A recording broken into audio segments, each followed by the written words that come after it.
ہم انسانوں سے ایک خاص تعلق اور ایک خاص لگاؤ ہے، اور اسی خاص تعلق اور خاص لگاؤ کی وجہ سے ہر قوم، ہر علاقے، ہر قبیلے، ہر زمانے میں اللہ تعالی نے انسانوں کی رہبری اور رہنمائی کے لیے اپنے برگزیدہ بندوں کو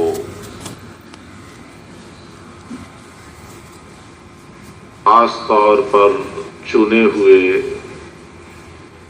چھانٹے ہوئے شخصیات کو، ہستیوں کو بھیج کر انسانیت کو اس راہ پر ڈالنے کی محنت کروائی کہ جس راستے پر انسان چل کر اللہ کے مقربین میں،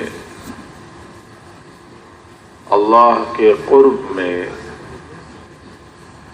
اللہ کے تعلق اور اللہ کے محبت کے پانے میں آگے بڑھتا چلا جاتا ہے۔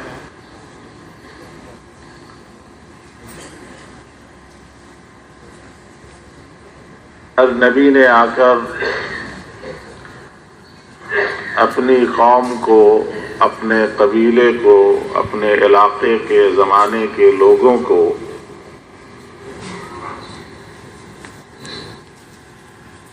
یہ سمجھانے کی کوشش کی کہ جس رخ پر تم چل رہے ہو، جس بنیاد پر تم کھڑے ہو، جس یقین کو دل میں لے کر جی رہے ہو، یہ سب کا سب ناکامی کا راستہ ہے۔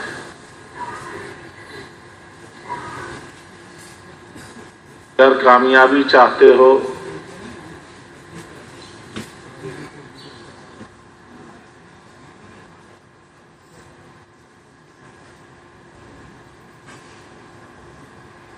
اگر بھلائی چاہتے ہو،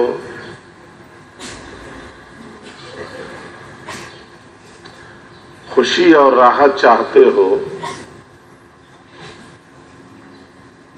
تو جو راستہ میں لے کر آیا ہوں اللہ کی طرف سے، اس راستے کو اختیار کرو۔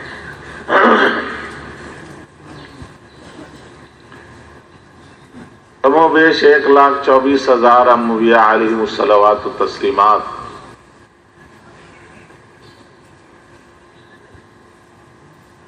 کا ذکر آتا ہے۔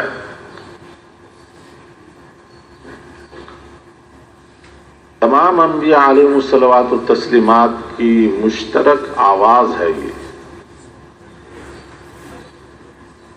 کلمہ وحدت ہے، یہ ایک آواز۔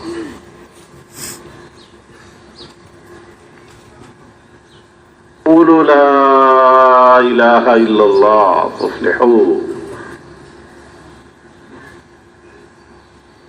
حضرت آدم علیہ نبینا علیہ السلام سے لے کر خاتم الانبیاء حضرت محمد صلی اللہ علیہ وسلم تک کی بنیادی اور مشترک متحد آواز ایک ہے کہ اللہ کو الہ تسلیم کر لو، تم کامیاب ہو جاؤ۔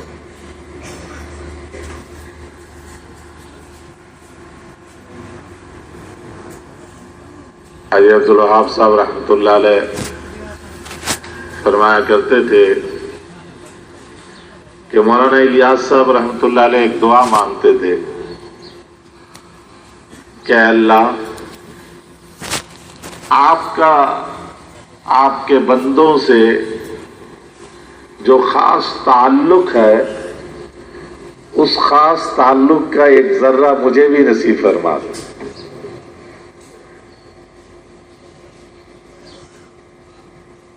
خاص تعلق، وہ ایسا خاص تعلق ہے کہ اس تعلق کی وجہ سے ایک ایک دن میں 70 نبیوں کے قربانی شہادت منظور ہے، لیکن نبیوں کو بھیجنا بند نہیں کیا۔ یہ ہے وہ خاص تعلق۔ ایسا خاص تعلق کہ بندے نافرمانیوں پہ تلے ہوئے ہیں،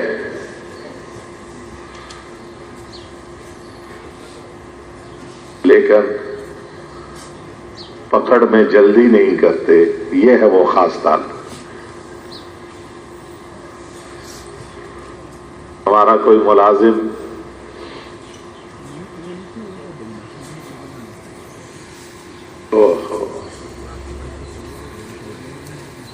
تھوڑی سی کوئی نافرمانی کر لے، ایک دفعہ دو دفعہ، پھر تیسری دفعہ دیکھے کیا حال ہوتا ہے ہمارا۔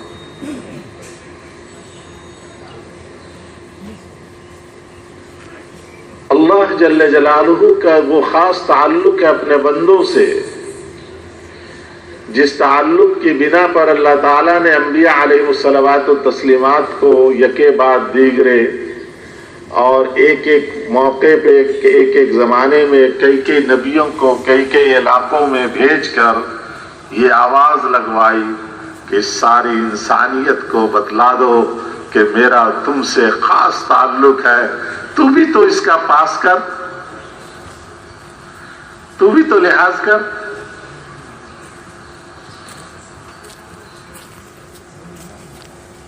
وہ ہم پہ نگاہ کرم ڈالیں اور ہماری طرف سے نگاہ جفا پڑتے رہے،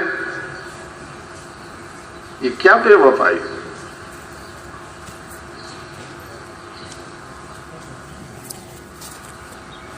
حدیث ہے، حدیث قدسی، اللہ تعالیٰ فرماتا ہے ان الشیب من نوری، یہ جتنے سفید بال ہیں یہ میرے نور میں سے، سفید بال میرے نور میں سے۔ وَأَنَا أَسْتَحْيِي أَنْ أُعَذِّبَ نُورِي بِنَارِي، اور مجھے حیا آتی ہے کہ میں اپنے نور کو اپنے آگ سے عذاب دوں۔ اللہ کو ان سفید بالوں کی وجہ سے حیا ہے کہ میں ان کو اپنے آگ میں عذاب دوں۔ آگے کیا فرما رہے اللہ تعالیٰ؟ فَاسْتَحْيُونِي يَا عِبَادِي، اے میرے بندو تم بھی تو کچھ حیا کرو۔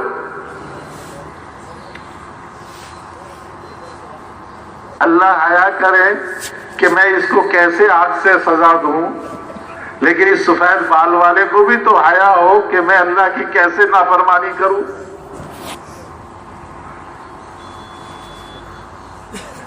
کہ وہ میرے پر نگاہ کرم ڈال رہا اور میں اس کی نافرمانیوں پہ تلا ہوا ہوں۔ پھر بھی اللہ کو یہ بات گوارا نہیں کہ میری نافرمانیوں پہ تلا ہوا ہے تو میں اس کو اس کے حال پہ چھوڑ دوں۔ نبیوں کو بھیجا کہ جاؤ، جا کر سمجھاؤ، بتلاؤ، ان کو جتلاؤ اور سکھلاؤ کہ جس راہ پہ تم چل رہے ہو یہ تمہیں ناکام نامراد کر دے گی، جس یقین پہ تم ڈٹے ہوئے ہو یہ یقین تمہیں برباد کر دے گی، جس نقشے کے اندر ہونے کو تم سمجھ رہے ہو یہ نقشہ تمہیں وہاں نہیں دکھلائے گی۔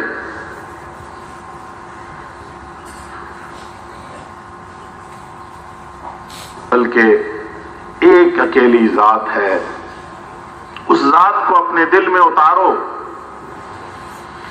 اس ذات سے ہونا سمجھو، اس ذات کا یقین دل میں بساؤ، زبان سے بھی کہو دل میں بھی اتارو۔ کسے کہتے ہیں یقین؟ دل میں اتر جانے کا نام یقین ہے۔ دل میں اتر جانے کا نام یقین ہے۔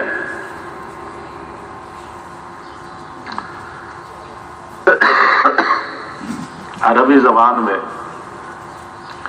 جب لفظ یقین کو وضع کرنے والے نے وضع کیا، لفظ یقین کو بنانے والے نے بنایا، تو یہ یقین بلند و بالا پہاڑوں کے تہ میں، وادی میں، ایک غار کے اندر ٹھہرے ہوئے اس پانی کو کہا جاتا تھا جس پانی کے اوپر باہر کی فضائی اثرات کا کوئی اثر ظاہر نہیں ہوتا۔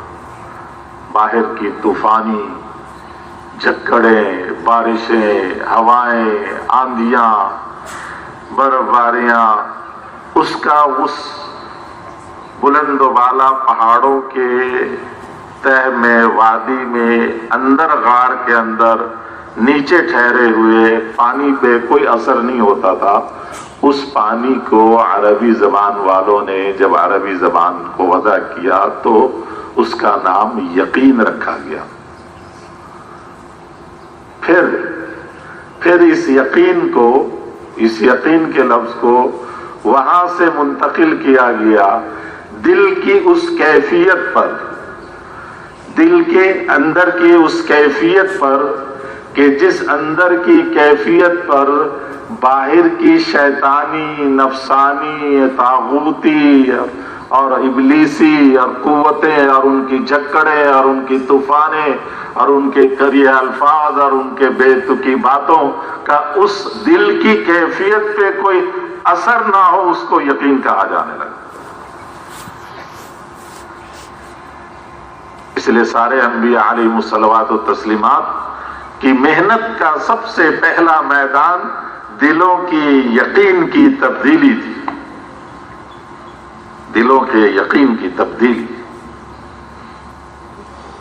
دل میں یہ بسا لو، دل میں یہ گھسا لو، دل میں یہ جما لو کہ اللہ کے سوا کسی سے کچھ نہیں ہوتا،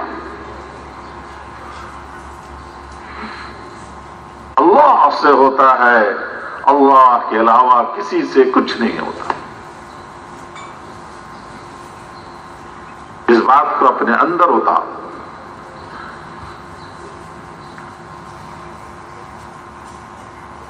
ہمارے مولانا غلام اللہ خان صاحب رحمۃ اللہ علیہ رائے میں امتحان کے لیے آتے تھے تو وہ فجر کا بیان حاجی صاحب کا بھی سنتے تھے بڑے اہتمام سے۔ وہ زمانہ تھا جب حاجی عبدالوہاب صاحب رحمۃ اللہ علیہ 3-3 گھنٹے بیان کرتے تھے۔ گرمیوں میں جب سورج مشرق سے نکلتا تھا تو حاجی صاحب کا چہرہ جلتا تھا اور سننے والوں کی پیٹھ جلتے تھے، اور بیان ہم لوگوں کی طرح ممبر پہ بیٹھ کے نہیں کرتے تھے، کھڑے ہو کر بیان کرتے۔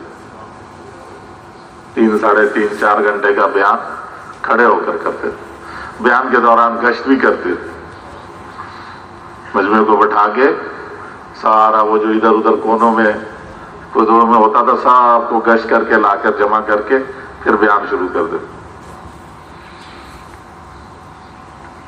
غلام اللہ خان صاحب واپس گئے نے جا کر علاقے میں، وہاں ذرا حالات کچھ ایسے ہی تھے، وہ کہنے لگے میں تو صرف اتنی بات کرتا ہوں کہ بھئی مردوں سے کچھ نہیں ہوتا تو تم سارے میرے خلاف ہو جاتے ہو۔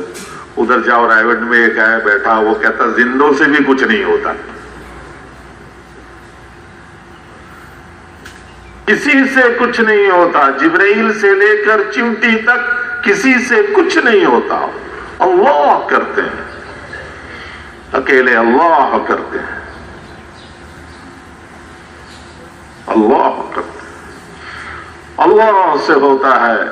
لیکن ہونے میں شرط ہے، ہونے میں شرط ہے، اس امت کے لیے ہونے میں شرط ہے کہ سرکار کے رنگ میں جو رنگا جائے گا اس کے لیے ہوگا، صلی اللہ علیہ وسلم۔ حضور صلی اللہ علیہ وسلم کے طریقے کو چھوڑ کر کوئی کسی راہ پر چلے گا، اس کا کام نہیں بنے گا۔ حضور صلی اللہ علیہ وسلم کی زندگی کو اپنی زندگی میں لانا پڑے گا. قولوا لا الہ الا اللہ تفلحوا. اے دنیا جہاں کے انسانوں، اللہ کو الہ تسلیم کر لو، تم کامیاب ہو جاؤ. سارے انبیاء علیہ الصلوات والتسلیمات کی یہ مشترک بات ہے. سارے انبیاء علیہ الصلوات والتسلیمات کی یہ مشترک آواز ہے. کسی نقشے سے، کسی ملک سے، کسی مال سے، کسی عہدے سے، کسی فوج سے، کسی پولیس سے، کسی صنعت سے، کسی حرفت سے، کسی زراعت سے، کسی باغ سے، کسی زمین سے، کسی معدنیات سے کچھ نہیں ہوتا، ایک اکیلے اللہ سے ہوتا ہے.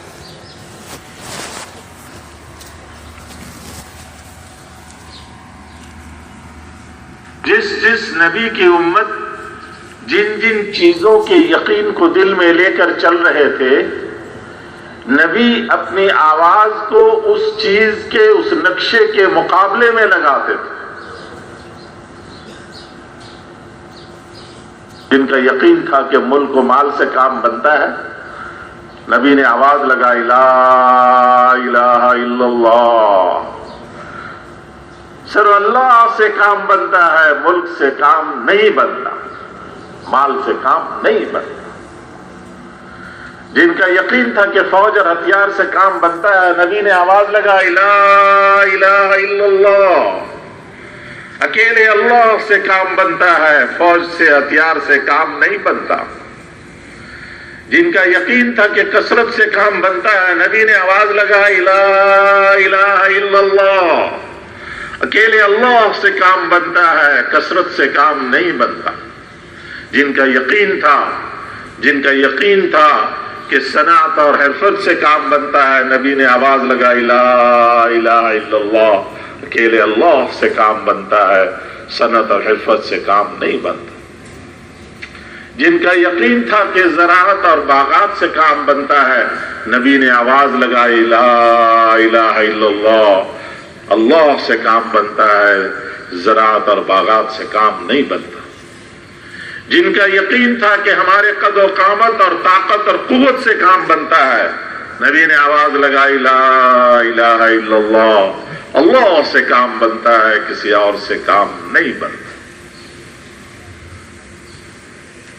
جس شکل بقول مولانا یوسف صاحب رحمۃ اللہ علیہ کے کہ تمام انبیاء سابقین ایک خاص شکل اور ایک مخصوص صورت اور شکل کے مقابلے میں آواز لگاتے تھے. اس لیے کہ اس زمانے کے، اس قوم، اس قبیلے، اس علاقے کے لوگوں کا یقین اس خاص مخصوص شکل پہ اٹکا ہوا تھا. تو نبی اس شکل کے ضد میں، اس کے ٹکر میں آواز لگاتے تھے کہ جس سے ہونا تم سمجھ رہے اس سے نہیں ہوتا، اللہ سے ہوتا ہے. اللہ وحدہ لا شریک لہ ولا مثل لہ ولا ند لہ ولا والد لہ ولا ولد لہ ولا صاحبۃ لہ. وہ اللہ جو اکیلے یکتا ہے، کوئی اس کا ساتھی نہیں، کوئی شریک نہیں، کوئی اس جیسا نہیں، کوئی اس کا مثل نہیں، کوئی باپ نہیں، کوئی بیٹا نہیں، کوئی بیوی نہیں. وہ اللہ القادر المقتدر جو خوب قدرت والے ہیں، السمیع البصیر خوب دیکھنے والے، خوب سننے والے، الحافظ الحفیظ خوب حفاظت کرنے والے، المحیی والممیت زندگی موت اس کے قبضہ قدرت میں ہے، والمعز والمذل عزت اور ذلت کے سارے خزانے، اسباب، وسائل اس اللہ کے ہاتھ میں. وہ اللہ تمام صفات کمالیہ اور جمالیہ اس اللہ کے پاس ہیں. سارے صفات کے مالک اکیلے اللہ ہیں. تمام تعریفات کی قابل صرف اور صرف اللہ ہے. بس اس اللہ کو دل میں ہوتا ہے. وہ الاکبر، وہ سب سے بڑے ہیں. اکبر الاکبر، سارے بڑوں کے بڑے وہ اللہ ہے. سارے بڑوں کے بڑے وہ اللہ ہے. اللہ، اے لوگوں ان نقشوں سے نکلو، ان سے ہونے کے سمجھنے کے دھوکے سے نکلو، یہ سب دھوکہ ہے، صرف کرنے والی ذات اکیلے اللہ کی ذات ہے۔ آئی صاحب رحمۃ اللہ علیہ فرماتے تھے کہ مولانا الیاس صاحب رحمۃ اللہ علیہ فرماتے ہیں جب اپنی بات میں کہ اللہ کے سوا سب دھوکہ ہے، سب دھوکہ ہے، سب دھوکہ ہے، اللہ ہے۔ اس اللہ کی عظمت کو، اس کی بڑائی کو، اس کی کبریائی کو، اس کی بزرگی کو اپنے دل میں اتار لو۔ اللہ سب سے بڑے ہیں، بڑوں سے بھی بڑے ہیں۔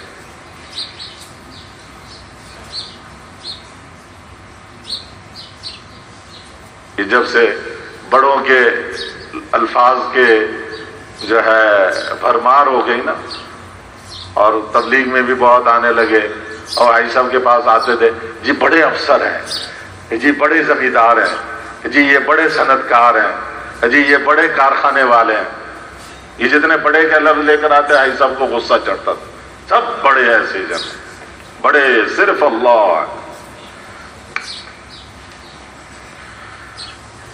ہمارے اندر بڑائی گھسی ہوئی ہے، یہ بڑے بڑے پروفیسر ہیں، بہت بڑے ڈاکٹر ہیں، بڑے انجینئر ہیں، ہر جگہ بڑے لگا دیے۔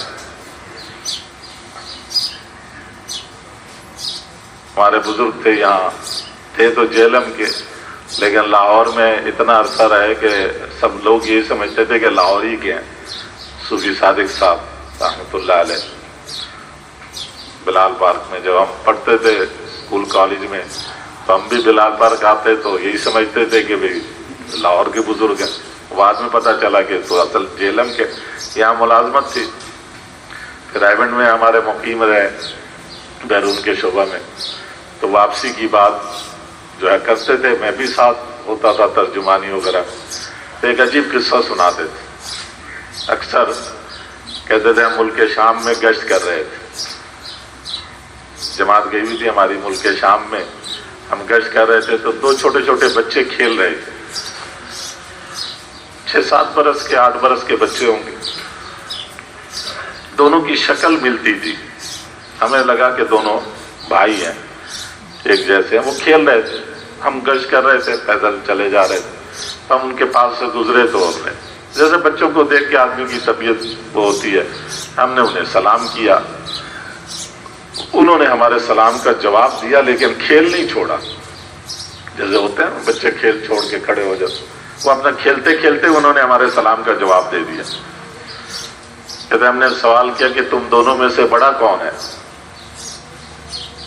تم دونوں میں سے بڑا کون ہے؟ تو ان میں سے ایک بچہ بولا فوراً، کھیلتے ہوئے، کھیل نہیں چھوڑا، کھیلتے ہوئے بولا کہ بڑے تو سب سے اللہ ہیں، باقی یہ مجھ سے چھوٹا ہے۔ صوفی صادق صاحب رحمۃ اللہ علیہ کہتے ہیں مجھے ساری زندگی یہ بات نہیں بھولی کہ دیکھو عرب بچہ، اس کو کھیل میں بھی یہ استحضار ہے کہ بڑے کا لفظ اپنے ساتھ نہیں لگانا، اور اللہ بڑے ہیں، اللہ بڑے ہیں، اللہ بڑے ہیں۔ ہمارے یہاں بڑوں کی بھرمار ہو گئی، یہ بڑے، یہ بڑے، یہ بڑے، یہ بڑے، یہ بڑے۔ جب ہزاروں بڑوں کا تکرار دن رات سن رہے ہیں، بول رہے ہیں، تو پھر اس بڑے کے بڑے کا دھیان کہاں آئے گا جب اتنے بڑوں کی بات کر رہے ہیں؟ اس لیے مولانا یوسف صاحب رحمۃ اللہ علیہ فرماتے تھے، آئی صاحب اس کو نقل کرتے کہ اللہ کی بڑائی کو اتنا بولو، اتنا بولو، اتنا بولو، اتنا سنو، اتنا سنو، اتنا سنو، اور پھر تنہائی میں بیٹھ کر اس کو سوچو بھی کہ وہ اللہ کیسے بڑے ہیں کہ ہمارے دل، دماغ، روح پر بس اللہ چھائے رہے، اللہ چھائے، اللہ ہی اللہ ہے، بس اللہ، اللہ کا تعلق، اللہ کی محبت کی حلاوت سے ہمارے روح آشنا ہو جائے، اللہ کی محبت کی حلاوت کی لذت۔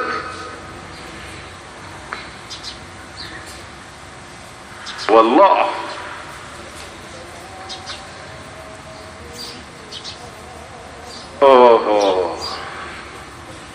روئے روئے سے صدا نکلے اللہ اللہ اللہ اللہ۔ جب دل میں اللہ اتر جائیں گے، دل میں اللہ اتر جائیں گے تو اس کو بھوک میں بھی مزہ آئے گا اور پیاس میں بھی مزہ آئے گا، کھانا ملے گا تو بھی مزہ، نہ ملے گا تو بھی مزہ، کہ دل میں اللہ اتر گیا۔ یہ دل اللہ کے نور کے آنے کی جگہ ہے، مسکن ربانی ہے۔ خواجہ معصوم رحمۃ اللہ علیہ کے صاحبزادے خواجہ معصوم، حضرت مجدد افسانی رحمۃ اللہ علیہ کے صاحبزادے خواجہ معصوم اپنے ایک مکتوب میں لکھتے ہیں، جس دل میں اللہ کا غیر آ گیا وہ دل نجس ناپاک ہو گیا۔ ہم نے اپنے ناپاک دلوں کے ساتھ ہی سب کچھ کیے جا رہے ہیں، اور وہ قریبوں کا قریب، رحیموں کا رحیم، ارحم الراحمین، وہ پھر بھی ہم پر ہمارے ان غلاظتوں کے باوجود ہمیں لیے چلے جا رہا، ہمیں موقع پہ موقع دیے چلے جا رہا۔ یہ اس کی مہربانیاں نہیں تو اور کیا ہے؟ کس منہ سے شکر ادا کریں کہ مولا مہربان آپ کی کیا کیا مہربانی ہے، کس کس مہربانی کا ذکر کریں، کیا کیا کرم ہے، کیا کیا فضل ہے۔ اس اللہ سے ہونے کی صدا مجمع میں، تنہائی میں، سوتے ہوئے، جاگتے ہوئے، اٹھتے ہوئے، چلتے ہوئے، پھرتے ہوئے، گھروں میں، بازاروں میں، اللہ سے ہونا، اللہ کے غیر سے کچھ نہ ہونا، کسی نقشے سے کچھ نہ ہونا، اللہ کے ارادے اور فیصلے کے بغیر اس آواز کو لگانا، اتنا کہنا، اتنا بولنا اور سننا کہ دل کے گہرائی میں یہ بس رچ بس جائے۔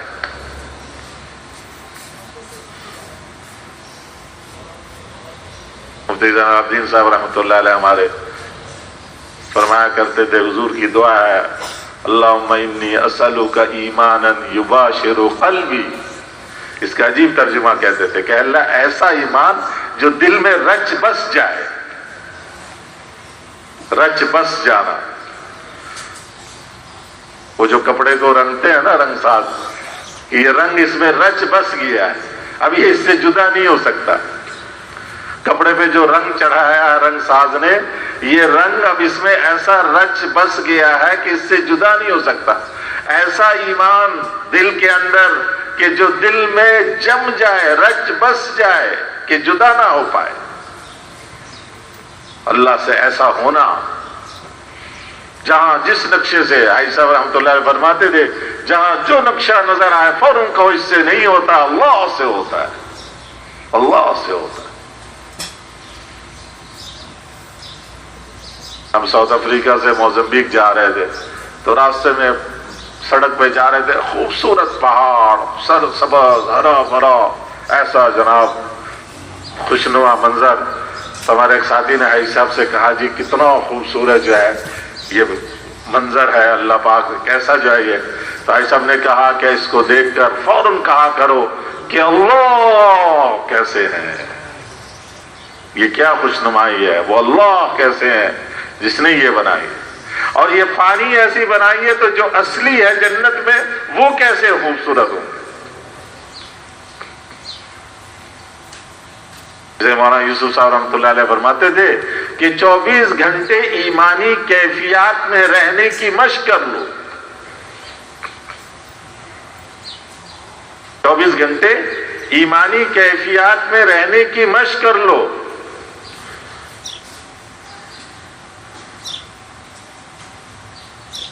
اس نے یہ سمجھا کہ بھئی ایمانی مجلس قائم کر لو، آدھا گھنٹے ایمان کی باتیں کر لو اور 23.5 گھنٹے دنیا جہاں کے چکروں میں پڑے رہو۔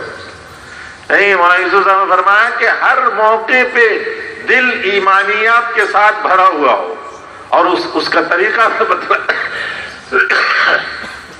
طریقہ بتلایا، فرمایا کہ جب جہاں جس مجلس میں ہو اس مجلس کے رخ کو ایمانیات کے ساتھ پھیر دو، آمنت باللہ وملائکتہ وکتبہ ورسلہ والیوم الآخر والقدر خیرہ وشرہ من اللہ تعالی والبعث بعد الموت۔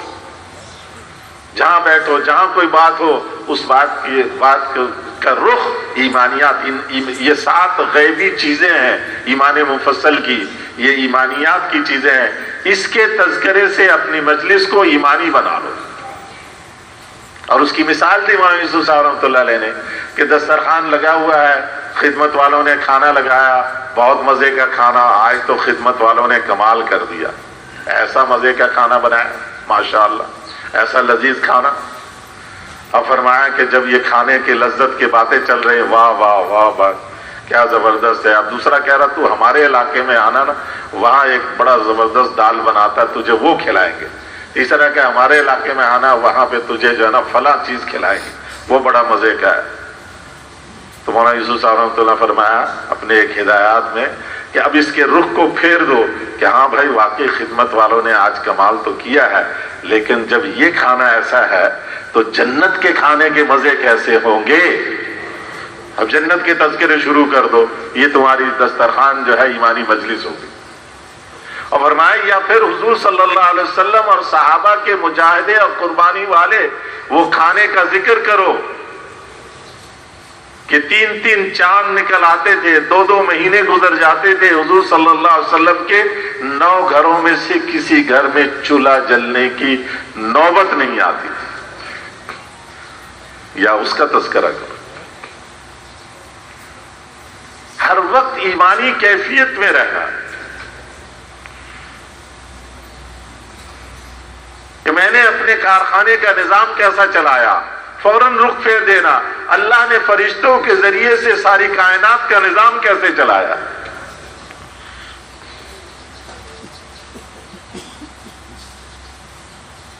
دنیا کے خوشنما زندگی کا تذکرہ آیا تو فوراً جنت کے خوشنما مناظر کا تذکرہ شروع کر دے۔ دنیا کی تکالیف اور بیماری اور مصیبت اور پریشانیوں کا ذکر آیا تو جہنم کی مصیبتوں اور اس کا تذکرہ شروع کر دے۔ اللہ تعالیٰ نے بھی اسی طرح کیا۔ جب منافقین نے کہا تبوک کے موقع پہ لا تنفروا فی الحر، ارے گرمی میں مت نکلو، تو اللہ تعالیٰ نے جواب میں یہ نہیں کہا کہ میں اللہ ہوں، رب ہوں، میرا حکم ہے، یہ کون ہوتے ہیں روکنے والے، بلکہ رخ کو پھیر دیا قل نار جہنم اشد حرا، تم دنیا کی گرمی سے ڈراتے ہو، جہنم کی گرمی کو یاد کرو۔ جب دنیا کی مصیبت آئے تو جہنم کی مصیبت کو یاد کرے، جب دنیا میں بھوک لگے تو جہنم کی بھوک کو یاد کرے، جب دنیا میں پیاس لگے تو جہنم کے پیاس کو یاد کرے، جب دنیا میں مزے مزے کے کھانے آ رہے ہیں تو جنت کے کھانے کو یاد کرے۔ تو دنیا کے یہ مزیدار کھانے کی لذت کا رخ پھر گیا ایمانیات کے۔ 24 گھنٹے مولانا یوسف صاحب کہتے تھے 24 گھنٹے ایمانی کیفیت میں رہنا، ایمانی کیفیت میں رہنا۔ یہ جو ہر وقت پھر ایمانی کیفیت میں رہتا ہے، پھر وہ سوتے جاگتے بھی ایمانی کیفیت ہی میں چل رہا ہوتا ہے۔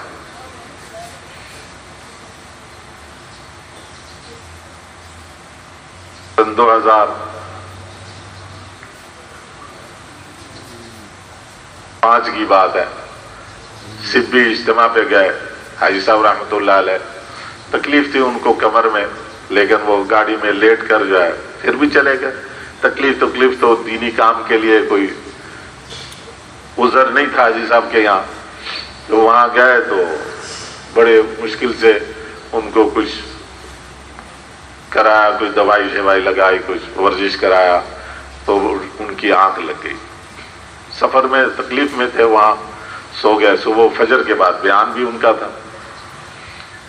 اب رات بھر میں بیٹھا رہا کہ شاید کوئی تکلیف کی وجہ سے اٹھے، پکڑ کے لے کے جانا ہو استنجے کے لیے، اس کے لیے، لیکن حاجی صاحب کو اللہ نے ایسا وہ کیا کہ بڑے اطمینان سے سوتے رہے، اور سوتے ہوئے ساری رات بیان کرتے رہے۔ جب آدمی دن میں جو بولتا ہے پھر اللہ تعالیٰ خواب میں بھی وہی بلواتے رہتے۔ پورے گھڑی دیکھ کر 1.25 گھنٹے پوری انہوں نے اپنے فجر کا بیان جو ہے وہ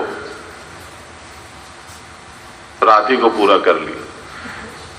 جب صبح تہجد میں اٹھے تو تہجد وغیرہ پڑھ کے کہنے لگے چلو چاند چلتے ہیں ممبر پہ۔ میں نے کہا کیوں؟ کہتے جی بیان ہے۔ میں نے کہا بیان تو رات کو آپ کر چکے۔ میں نے کہا رات میں نے خود سارا بیان بتا دیتا ہوں آپ نے کیا بیان کیا۔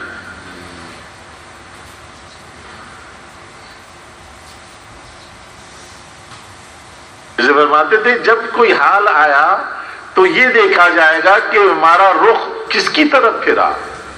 جب ہم ہر وقت اللہ کے تذکرے میں رہیں گے اور ایمانی کیفیت میں رہیں گے، جب بھی کوئی حال آئے گا، اچھا حال یا برا حال، ہمارا رخ اللہ کی طرف پھر رہا ہو. رجوع الی اللہ، وہ اسی کا ہوگا، اسی کا رخ ہوگا.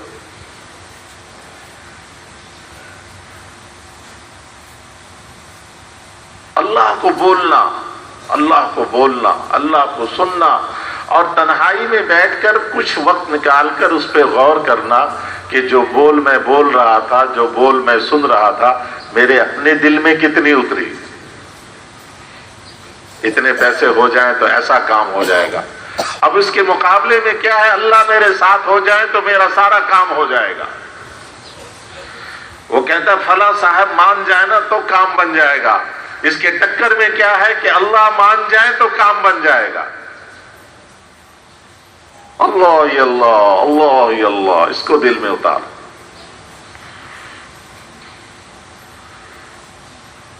رات کے کوئی 1:30-2 بج رہے تھے، آئی صاحب ذکر کر رہے تھے. صبح بیان بھی ان کا فجر کے بعد کا بیان طے شدہ. میں گیا، تسبیح پکڑ لی میں نے کہا باقی ذکر ہم خود پورا کر لیں گے، آپ سو جائیں. آپ کوئی ہے صبح پھر بیان میں آپ جو ہے آنکھ آپ کی جھپکے گی، آپ تو خیر سو گئے. تھوڑی دیر بعد پھر ذکر کی آواز آ رہی تھی. پھر تصویر لے کے مجھے غصہ آیا. میں نے کہا لو، لگتا پھر تصویر اٹھا لی انہوں نے. میں جب گیا تو دیکھا نہیں، تصویر تو جہاں میں رکھ کر آیا تھا وہی ہے، اور بھائی صاحب تو سو رہے ہیں. لیکن سوتے ہوئے جو سانس لے رہے تھے، اس سانس میں سے اللہ کی صدا نکل رہی تھی. اللہ اللہ. تو دور سے بیٹھنے والا سمجھ رہا تھا کہ اللہ اللہ اللہ اللہ کر رہے ہیں. جب جاگتے ہوئے آدمی اللہ اللہ بولتا ہے تو اللہ پھر سوتے ہوئے بھی اللہ ہی اللہ کہلواتا. ہم نے جاگتے ہوئے بھی دنیا دنیا دنیا دنیا، ہائے دنیا، ہائے دنیا، ہائے دنیا، ہائے مال، ہائے ملک، ہائے عہدہ، ہائے منصب. تو سوتے ہوئے بھی یہی صدائیں نکلتی. میرے بھائی اور بزرگوں، حضور صلی اللہ علیہ وسلم کے ہم امتی ہیں. ہماری ایک شان ہے. جیسے یہ انسان اللہ کو اس انسانوں سے خاص لگاؤ ہے، پھر ان انسانوں میں سے مسلمانوں سے خاص لگاؤ ہے، اور ان مسلمانوں میں سے امت محمدیہ سے خاص الخاص الخاص لگاؤ ہے. ایسی امت نہیں ہے. جیسے رسول اللہ صلی اللہ علیہ وسلم اللہ کو سب سے زیادہ محبوب ہیں انبیاء علیہم الصلوات والتسلیمات میں، آپ کی امت بھی تمام امتوں میں اللہ کو سب سے زیادہ محبوب. بھائی صاحب رحمۃ اللہ علیہ فرماتے تھے کیا شان، کیا عزت، کیا افتخار اور کیا مقام اور مرتبے کی وقت کا وقت ہوگا جب اللہ جل جلالہ خود پکاریں گے این امت محمد. کہاں ہے امت محمد؟ اولین اور آخرین کے بیچ میں سے امت محمد کو کھڑا کیا جائے گا. آؤ انبیاء کے لیے گواہی دو. جو پہلے انبیاء گزر گئے ان کی گواہی دو آ کر. آؤ آ جاؤ امت محمد. کیا عزت کی بات ہے. لیکن امت محمد نے اپنے آپ کو پہچانا ہی نہیں. امت محمد کہنے لگی میں تو تاجر ہوں، میں تو زمیندار ہوں، میں تو ملازم ہوں، میں فوجی ہوں، میں پولیس والا ہوں، میں سیاستدان ہوں، میں وزیر ہوں، میں صدر ہوں. اسی شان میں امتی ہونے کی نسبت حضرت محمد صلی اللہ علیہ وسلم کے امتی ہونے کی نسبت. بھائی صاحب رحمۃ اللہ علیہ ہمارے ملک کے صاحب جا رہے تھے سربراہ کسی ملک میں. حضرت صاحب نے فرمایا اپنے آپ کو پاکستان کا سربراہ سمجھ کر مت جاؤ، اپنی قیمت گھٹا دو گے تم. حضور حضور صلی اللہ علیہ وسلم کا امتی سمجھ کر جاؤ، حضور کی محنت کی ذمہ داری اپنے اوپر سمجھ کر جاؤ، تو تیرے جانے اور تیرے بول کے ایک ایک لفظ کا اثر سارے عالم پہ پڑے گا۔ سیاسی بن کر مت جاؤ، ملک کا صدر، وزیر اعظم، وزیر بن کر مت جاؤ، امتی بن کر جاؤ۔ ایک ملک کے سفیر آئے، آ کر کہنے لگے کہ جی میں فلاں ملک کی طرف سے سفیر ہوں۔ ایسا نہ مت کہو سفیر اپنے آپ کو، امتی ہو تم، حضرت محمد صلی اللہ علیہ وسلم کے امتی ہو، اپنی قیمت گھٹاتے ہیں سفیر۔ کہاں امتی ہونا اور کہاں ایک سفیر؟ تھوڑی دیر کے بعد پھر وہ بولا کہ جی میں فلاں ملک کی طرف سے یہاں سفیر ہوں۔ ایسا مت کہو سفیر اپنے آپ کو، امتی ہو تم۔ تیسری دفعہ جب ڈانٹ پڑی تو بولنے لگا کہ جی میں امتی ہوں۔ 3 دفعہ کے ڈانٹ کے بعد اندر سے آواز نکلی کہ میں امتی ہوں۔ ہمارے اندر سے تو ہر وقت یہی آواز نکلتی، میں وزیر ہوں، میں صدر ہوں، میں ڈائریکٹر ہوں، میں ڈاکٹر ہوں، میں انجینئر ہوں، میں تاجر ہوں، میں صنعت کار ہوں، میں زمیندار ہوں۔ ہمارے اندر کی تو آواز ہی یہی ہے، میں فلاں ہوں، میں فلاں ہوں، میں فلاں ہوں، میں فلاں ہوں۔ ہم امتی ہیں، حضرت محمد صلی اللہ علیہ وسلم کے امتی ہیں، جس کو اللہ جل جلالہ عمن والہ نے تمام امتوں میں سے چھانٹا ہے، چنا ہے، پسند کیا ہے، انتخاب کیا ہے۔ یہ اللہ کے پیارے نبی کی پیاری امت ہے۔ اللہ کو اپنے نبی سے جیسے پیار ہے، اس کی امت سے بھی پیار ہے۔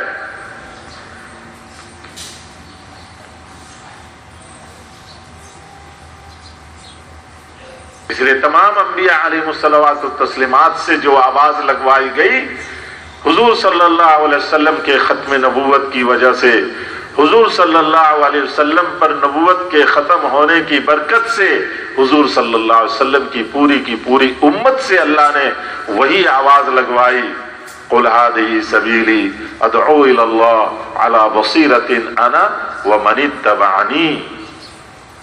آپ کہہ دیں میرا راستہ یہ ہے، میرا کام یہ ہے کہ میں اللہ کے بندوں کو اللہ کی طرف بلاتا ہوں، پوری بصیرت، یقین، سمجھ، سوجھ بوجھ کے ساتھ بلاتا ہوں۔ میرا بھی یہی کام ہے، اور جس نے میری اتباع کی ہے، آمن بھی، جو مجھ پر ایمان لے آیا، اس کا بھی یہی کام ہے۔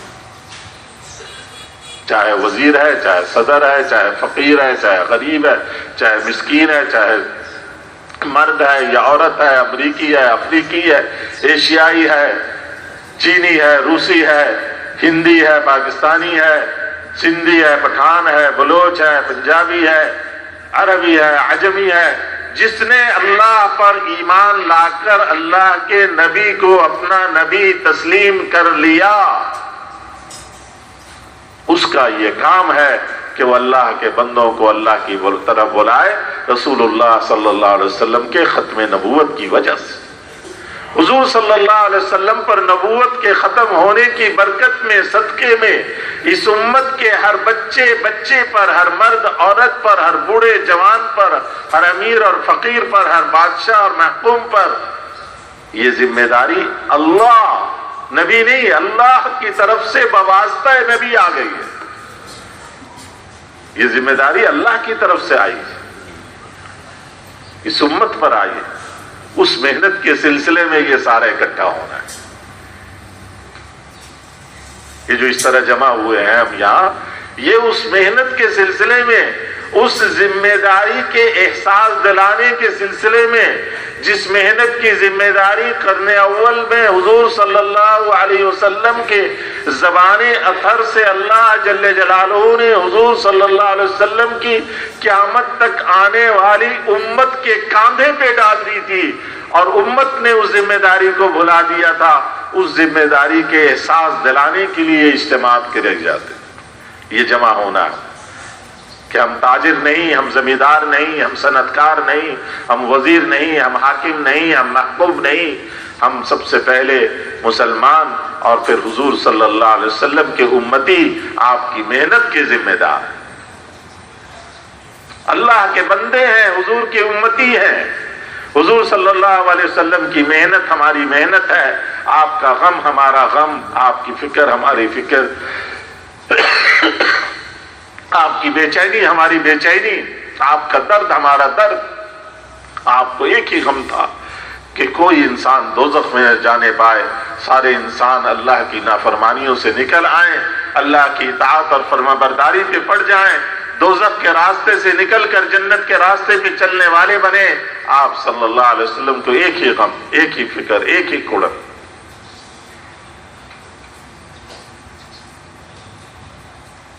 حضور صلی اللہ علیہ وسلم کی امت کے ذمے یہی تھا کام۔ اور انبیاء سابقین ایک خاص شکل اور ایک خاص زمانے کے اوپر آواز لگاتے تھے، لیکن حضرت محمد صلی اللہ علیہ وسلم کو اللہ جل جلالہ نے تمام اقوام عالم کی طرف، اور ایک خاص زمانہ نہیں بلکہ قیامت تک آنے والے ہر فرد بشر کی طرف نبی اور رسول بنا کر بھیجا، اور آپ کی پوری امت کو آپ کی نیابت میں، آپ کے خلافت میں، آپ کے بدل میں اور آپ کی محنت کی ذمہ داری میں آپ کے ساتھ شریک کر کے سارے عالم کی طرف مبعوث فرما دیا کہ سارے انسانوں کی ذمہ داری ہر دنیا میں بسنے والے ہر مسلم فرد امت کے اوپر۔ دنیا میں جہاں جو کچھ ہو رہا ہے اس کی پوچھ امت محمدیہ سے ہوگی کہ تم امت محمدیہ تھے، تمہارے ہوتے ہوئے محنت کی شکل کیا بنے، نقشے کیا بنے۔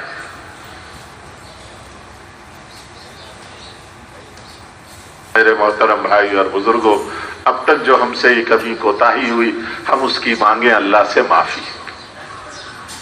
ہمارا بھائی صاحب رحمۃ اللہ علیہ فرماتے تھے کہ مجمع سے استغفار کروا لو، کم از کم 3 دفعہ کہہ لیں استغفر اللہ الذی لا الہ الا هو الحی القیوم واتوب الیہ، استغفر اللہ الذی لا الہ الا هو الحی القیوم واتوب الیہ، استغفر اللہ الذی لا الہ الا هو الحی القیوم واتوب الیہ۔ لیکن ایک تو استغفار یہ ہے کہ ہم اپنی غلطیاں، کوتاہیاں، اپنی انفرادی شخصی اس کی معافی اللہ سے مانگتے ہیں، یہ بھی مانگتے رہنا چاہیے، یہ بھی اچھی بات ہے، بہت عمدہ چیز ہے۔ لیکن ایک یہ ہے کہ حضور صلی اللہ علیہ وسلم کی طرف سے آئی ہوئی اس ذمہ داری کو، اس محنت کو ہم نے اپنی محنت نہ بنا کر جس جرم کے ہم مرتکب ہوئے ہیں، بلکہ جس جرم عظیم کے ہم مرتکب ہوئے ہیں، اس پر استغفار کرنا۔ اللہ اس کام کو کام نہیں بنایا۔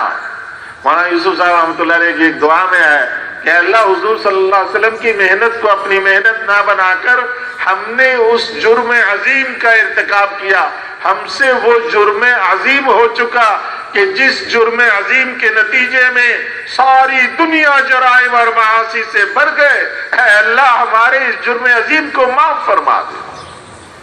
ہم جرم عظیم کے مرتکب ہو گئے، حضور والی محنت کو ہم نے محنت سمجھا ہی نہیں، اپنی دکان پہ بیٹھنے کو محنت کہہ رہے ہیں،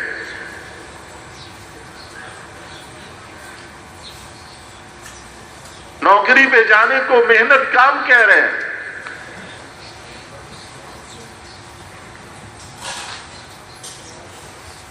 اگر کسی سے پوچھ لے بھائی کیا کام کرتے ہو، وہ کہے جی میں تبلیغ کرتا ہوں، کہتے وہ تو اچھی بات ہے، بہت اچھا کام ہے، لیکن کام کیا کرتے ہو؟ بھائی تبلیغ کرتا ہوں۔ نہیں وہ تو ٹھیک ہے بھائی، لیکن کام کیا کرتے ہو؟ بھائی تبلیغ کرتا ہوں۔ بھائی تبلیغ ٹھیک ہے لیکن آخر، اسی لیے ہمارے بزرگوں نے بھی پھر یہ کہا کہ بھئی چونکہ فضا ایسے زہر آلود ہو گئے ہیں کہ زہر آلود فضا میں تریاق کی بات سمجھ نہیں آتی، زہریلے فضے میں تریاق کی بات سمجھ نہیں آتی، اس لیے کچھ نہ کچھ دنیا کا کام کاج کرتے رہا کرو، کچھ نہ کچھ، یہ نہیں کہا سارا کچھ، ہمارے بزرگ فرماتے کچھ نہ کچھ دنیا کا کام کرتے رہا کرو تاکہ لوگوں کو یہ نہ سمجھ میں ہاں تبلیغ کرنے کا مطلب کیا ہے کہ بھائی ادھر ادھر سے مال کچھ آتا ہی ہوگا نا، ہاں کوئی جیب میں کوئی ٹھوس دیتا ہی ہوگا، کوئی مال چال ڈال ہی دیتا ہوگا، کسی سے لے کر ہی جاتا ہے بھائی، نہ دکانداری ہے، نہ ملازمت ہے، نہ نوکری ہے، نہ چاکری ہے، اور سال پہ سال لگائے جا رہا، چلے پہ چلہ لگائے جا رہا، تو چونکہ ذہن سب کے ہمارے زہر آلودہ ہیں، یہ تو ہے ہی نہیں کہ آسمان سے ٹپکے گا یا مصلی کے نیچے سے نکلے گا، اس کا ذہن تو ابھی بنا ہی نہیں نا. تو اس لیے حضرات کہتے ہیں جب بنا نہیں ہے تو کچھ نہ کچھ کام کرتے رہو، 1-8 گھنٹے 2-4 گھنٹے کے لیے دکان کھول ہی لو، تو وہ اس کا یقین ہوگا ہاں وہ دکان کرتا نا اس میں اللہ نے برکت دے دی ہوگی. یعنی اللہ دکان میں برکت دے سکتے ہیں، بغیر دکان کے رزق نہیں دے سکتے. اللہ کو بھی ہم نے پابند کیا ہوا.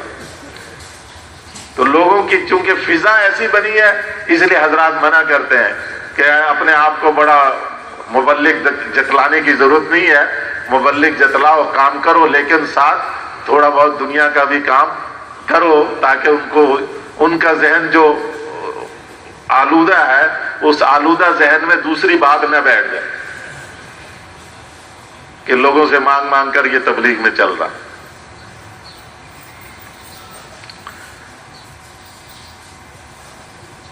اور مولانا یوسف صاحب کیا فرما رہے ہیں؟ حضور والی محنت کو محنت نہ بنانا جرم عظیم ہے، ایسا جرم عظیم کہ جس کے نتیجے میں ساری دنیا جرائم اور معاصی سے بھر گئے.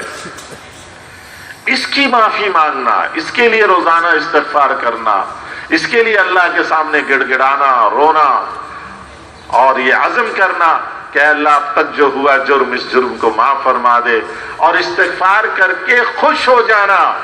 التائب من الذنب کمن لا ذنب لہ، گناہ سے توبہ کرنے والا ایسا جیسے کہ گناہ اس کیا ہی نہیں.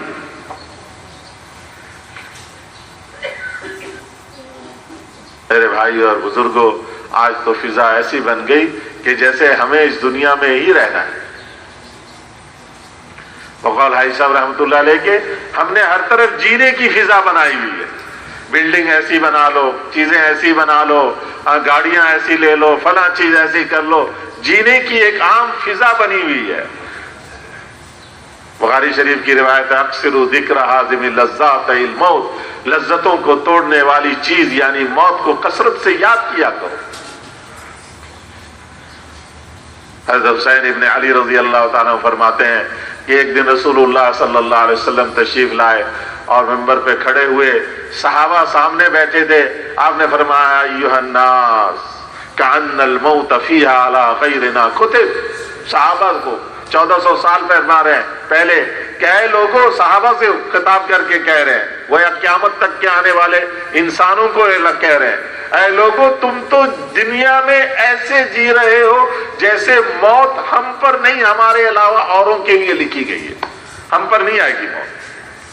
کأن الموت فیھا علی غیرنا کتب. آئے دن سن رہے وَكَأَنَّ الْحَقَّ فِيهَا عَلَى غَيْرِنَا وَجَبْ. اور دنیا میں ایسے رہ رہے ہیں جیسے جو اللہ کے احکامات ہیں، جو اللہ کے بتلائے ہوئی چیزیں ہیں، وہ حق ہم پر نہیں ہے، اوروں کے لیے ہے. تم کرو، یہ تم لوگوں کے لیے ہے، مجھے تو روڑیے، میں تو بالکل مبرہ ہوں. وَكَأَنَّ الَّذِي نُشَيِّعُ مِنَ الْأَمْوَاتِ سَفَرٌ عَمَّا قَلِيلٍ إِلَيْنَا رَاجِعُونَ.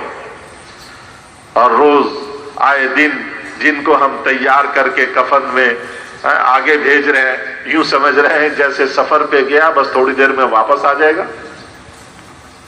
وَنَأْكُلُ تُرَاثَهُمْ كَأَنَّنَا مُخَلَّدُونَ بَعْدَهُ.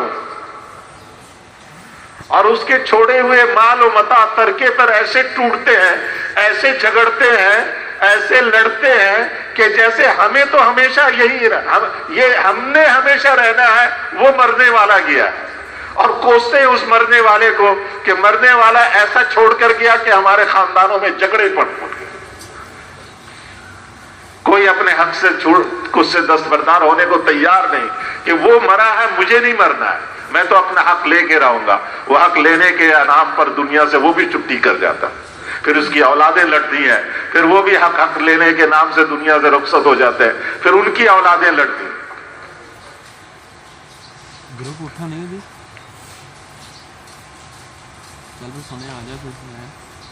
حاجی صاحب رحمۃ اللہ علیہ کے برادری کے، میں نام نہیں لوں گا، آپ میں سے بہت سارے جانتے ہوں گے. تو ان کا بیٹا، ایک ہی بیٹا تھا، حاجی صاحب کو بڑا محبت تھی اس سے، تو اکثر ان کی والدہ وہ بھی حاجی صاحب کے خاندان کی تھی، فون کرتی رہتی تھی، تو انتقال کر کے سب. وہ بیٹا باہر ایک ملک میں رہتا تھا، وہاں سے آیا، مجھے فون کیا تو میں نے کہا جی آ جائیں، میں دروازے پہ بھیجتا ہوں لڑکے کو. وہ خیر آ گئے، حاجی صاحب ملے، بڑے خوش ہوئے حاجی صاحب. تو یہ باتیں بہت مطلب محبت کی باتیں، بچپن سے اس کو حاجی صاحب نے وہ کیا تھا. اور ان کے والد بھی بڑے بہت قابل پاکستان کے بہت نامی گرامی ہستی تھے وہ. تو حاجی صاحب نے کہا کہ بھائی وہ تمہارے جو جائیداد تھے ماموں کا، اس کا کیا ہوا؟ تو وہ ہنسنے لگے، کہنے لگے کہ حاجی صاحب نے پھر مجھے سنا ہے، کہنے لگے کہ 3 ماموں تھے، ایک جائیداد پر ان کا جھگڑا تھا تینوں ماموں کا. تو ایک ہی گاڑی میں بیٹھ کر تینوں عدالت جاتے تھے، تینوں کا وکیل بھی ایک ہی تھا، تینوں ایک ہی گاڑی میں عدالت سے واپس آتے تھے، تینوں دنیا سے رخصت ہو گئے. وہ جھگڑا وہ اولاد میں چل رہی ہے، اسی طرح چل رہی ہے. میں نے کہا اولاد بھی چلی جائے گی، پھر اولاد کی اولاد چلے گی، پھر اولاد کی اولاد چلے گی. کہاں اپنی صلاحیتیں برباد کر دی دنیا کی ان ٹھیکریوں کے پیچھے. وہ کہتا مجھے حساب دو، وہ کہتا تم مجھے حساب دو، وہ کہتا تم مجھے حساب دو. سارے خاندانوں میں یہ جھگڑے چل رہے، کیا تبلیغی کیا غیر تبلیغی، دوسروں کو کیا رونا رو.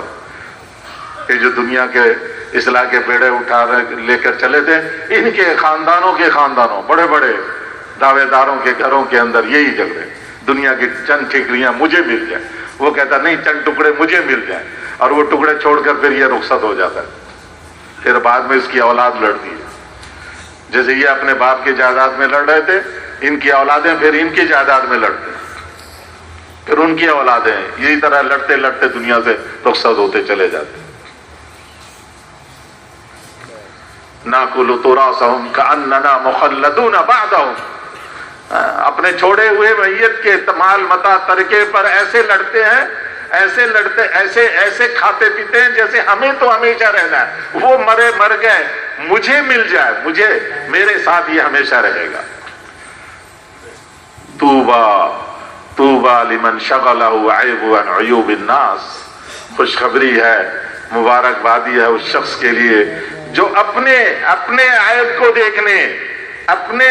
کو دیکھنے میں ایسا مشغول ہو گیا کہ اس کو دوسروں کے عیوب دیکھنے کے لیے فرصت ہی نہیں. اپنے عیب کو دیکھ. ابھی تو سب انہوں نے یہ کیا، اس نے یہ کیا، اس نے یہ کیا، اس نے کیا. نہیں، میں نے کیا کیا یہ دیکھو، میرے سے کیا ہوا، میری غلطیاں کیا. نہیں میری تو نہیں، انہوں نے سارا نے یہ کیا. اگر ہر ایک اپنے کہے کہ میری یہ غلطیاں ہیں، بھائی میں اپنی غلطیاں، تمہارے اس غلطی سے مجھے کوئی سروکار نہیں ہے، تم جانو تمہارا اللہ جانے.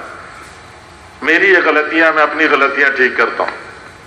ہمارے بھائی بلال صاحب رحمت اللہ علیہ، سنا ہے نا نام؟ لاہوریوں نے تو سنا ہی ہوگا. سنا ہے نام بھائی بلال صاحب کا؟ کسی نے بھی نہیں سنا. لگتا دیکھا بھی ہے. کس نے دیکھا بھائی بلال صاحب؟ آپ نے تو خیر دیکھا ہی دیکھا، امام صاحب نے. بہرحال وہ مشہور قصہ ہے نا، جو گرم تیل میں ہاتھ ڈال دیا تھا، ان کا مشہور قصہ ہے. تو یہ جو گرم تیل میں جب ہاتھ ڈالا تھا، بزرگ بن کر نہیں ڈالا تھا. ہاتھ ڈالنے، بزرگ بننے کے بعد ایک دفعہ بھی نہیں ڈالا تھا انہوں نے. کہیں آپ لوگ بھی ہاتھ ڈالنا شروع کر دو. وہ تو ایک ایمانی کیفیت ہوتی ہے، جوش ہوتی ہے، ایک حال ہوتا ہے، اس حال میں یہ سب کچھ ہو جاتا ہے. وہ عجیب امی تھے، ان پڑھ، پان بیچتے تھے. فرماتے تھے کہ جب کسی کو یوں کہو نا، یوں انگلی سے ایسا ہے، تو یہ 3 انگلی تیری طرف اشارہ کرتی ہے کہ تو 3 مرتبہ ایسا ہے. اس کو کیوں کہہ رہا ہے وہ ایسا ہے؟ اس کی طرف تو نے 1 انگلی اٹھائی ہے، تیری 3 انگلی تیری طرف کر رہی ہے کہ 3 دفعہ تو اپنے آپ کو دیکھ، 3 مرتبہ. طوبیٰ، حضور کیا فرما رہے ہیں؟ طوبیٰ شجرۃ فی الجنہ، جنت میں ایک درخت کا نام ہے طوبیٰ. 100 سال بھی تیز رفتار گھوڑا اس کے سائے میں دوڑتا رہے تو سایہ ختم نہ ہو. طوبیٰ، مبارکبادی، خوشخبری، شجرۃ فی الجنہ، اس شخص کے لیے جو اپنے عیب کے دیکھنے میں اتنا مشغول ہے کہ اسے دوسرے کے عیوب کے لیے وقت ہی نہیں ہے۔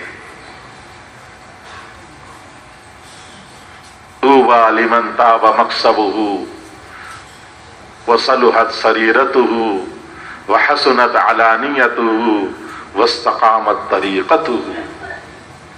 خوشخبری ہے، مبارکبادی ہے اس شخص کے لیے جس کی کمائی پاکیزہ ہو، جس کی کمائی پاکیزہ ہو، کمائی پاکیزہ۔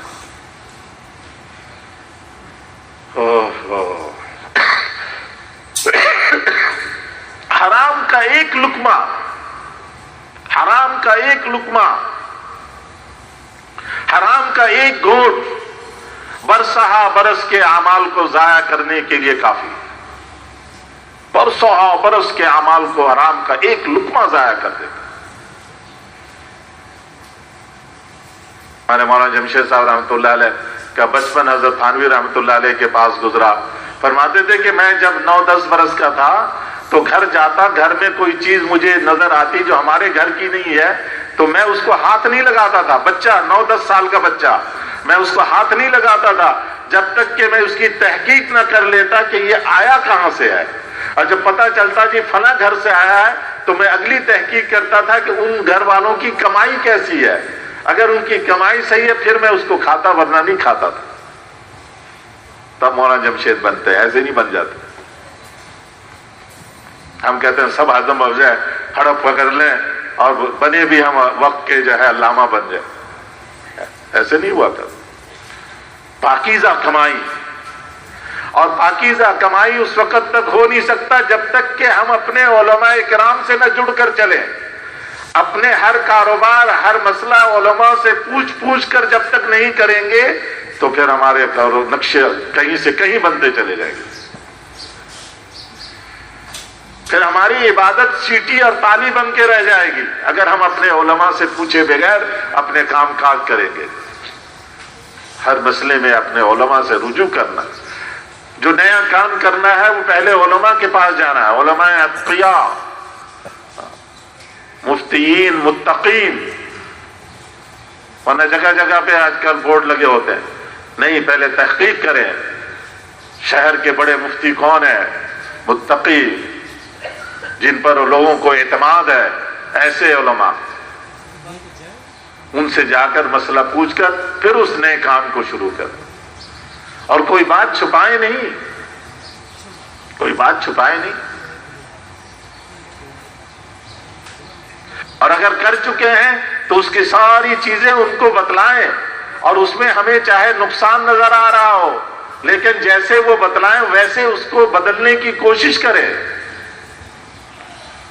نقصان اور نفع کو دیکھ کر اپنی جہنم کو بڑا سے بڑا کرنے کی کوشش نہ کریں کہ نقصان ہو جائے گا، نقصان تو ہو جائے گا لیکن آخرت کے عذاب سے، دوزخ کی آگ سے تو بچ جائے گا۔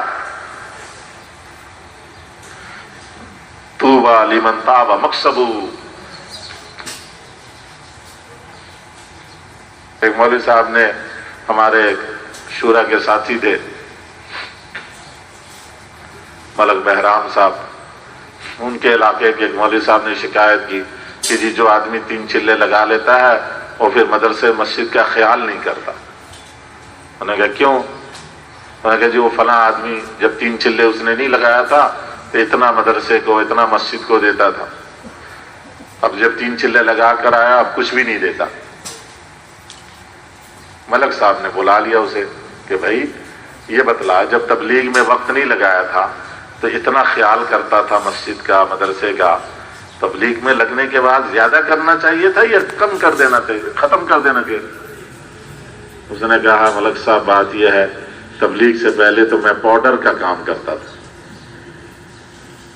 سرخی پاؤڈر نہیں، خود ہی سمجھ جاؤ، اب اس میں جو مجھے بچتا تھا 10-20 ہزار میں مسجد مدرسے کو بھی دے دیتا تھا۔ جب تبلیغ میں گیا تو پتہ چلا یہ تو سارا حرام ہے۔ میں خوب رویا، اللہ کے سامنے معافی مانگی، میں نے توبہ کیا اور میں نے وہ ساری کمائی بھی ختم کیا، اور وہاں سے آ کر میں نے ایک لکڑی کی ریڑھی بنایا،